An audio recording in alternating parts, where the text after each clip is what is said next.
Pope Francis says he is convinced that Monsignor Oscar Romero was a man of God. During the flight from South Korea, he used that phrase to define the late Archbishop of San Salvador, who was murdered back in 1980. His beatification process began in 1997, but it was blocked over concerns on his interpretation of liberation theology. But now the process is moving along.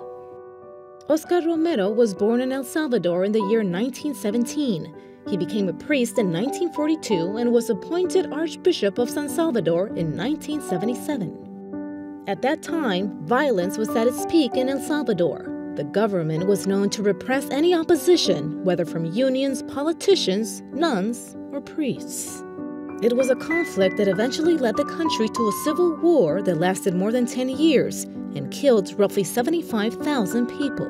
Monsignor Romero always stood for the poor and needy, making it clear that they were the first victims of the fight between guerrillas and the army.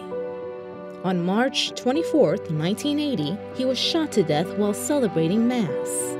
34 years later, Pope Francis announced that Monsignor Romero's beatification process has no impediments. The Pope explained that the Congregation for the Doctrine of the Faith blocked it out of prudence.